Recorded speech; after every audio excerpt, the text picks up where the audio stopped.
Om Tat Sat. My humble prostrations to the all-pervading Brahman or God, to my worshipful Guruji, Swami Jyotirmayananda Maharaj, to all the sages and saints of this world, and to each of you divine soul watching today's satsang.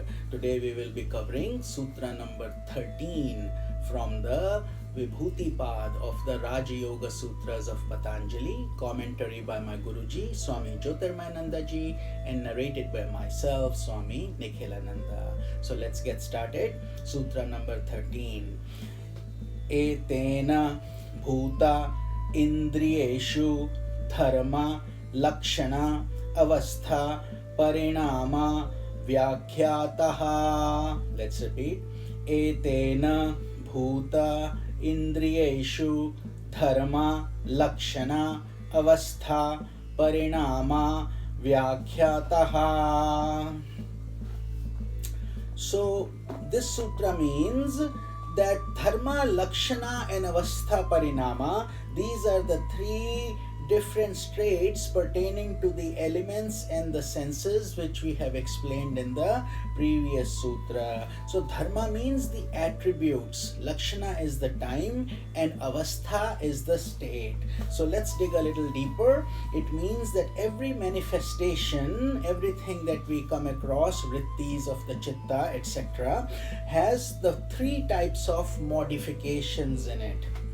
Everything that we encounter. So dharma parinama means modifications pertaining to dharmi or the basic stuff. So for example, we have a clod of earth.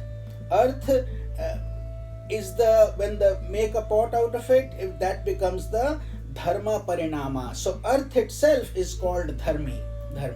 And when you take that earth and now you convert it into a pot of clay, that has changed. It no longer looks like that clod of earth. The lump of earth has now been converted into a pot that you can use in your daily needs and so on. So that is called the modification of the attribute of the dharma. So the dharma parinama, and therefore we see the different permutations and combinations in this world from these elements. So this is the dharma part.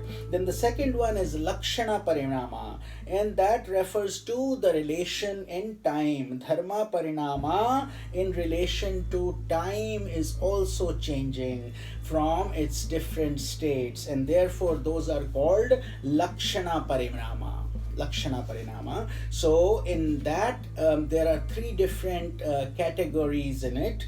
They are called past, present and future. So we try to then go through the subtle modifications prior to the formation of the pot. So at this point it was just clay. The pot doesn't exist, but there is an idea that I want to make a pot out of this. So it still hasn't come into existence, but it is prior to its existence. So it's still in the past form. Then the present form is that the pot does come into existence. The potter does make it. He takes the clay and now he's made the pot. And then Atita Lakshana, which means that eventually this pot will break and go back into the earth and become clay again. So that will be the future state, and it will cease to exist. So therefore these are the different kind of lakshana parinamas. And by the way, our body goes through the same changes as well. We are born, we didn't exist, and now we are changing, and then eventually we won't exist again. So that is the subtle depth of this sutra that Patanjali is trying to explain to us, that these are different states of changes.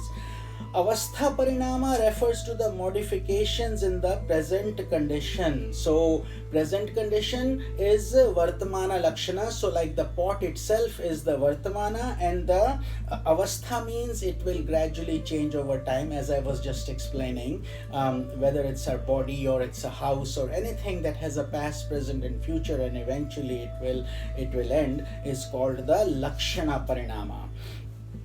So therefore, when applied to the chitta and the samadhi, a yogi tries to go and deeper and interpret these things by his one-pointed approach through his experience of concentration and focus. So therefore, before he attains samadhi, he is in his non-samadhi state. He is talking, walking, and then he sits and goes into that different state. So now there is a lakshana parinama, and then he comes back into his prior state again after he comes out of his samadhi. So as we progress, there are different states and stages, but it's important to understand that it is the dharma, lakshana and parinama. Dharma is the attributes, lakshana the time, and the avastha or parinama is the resultant change. So this is the essence of this sutra number 13.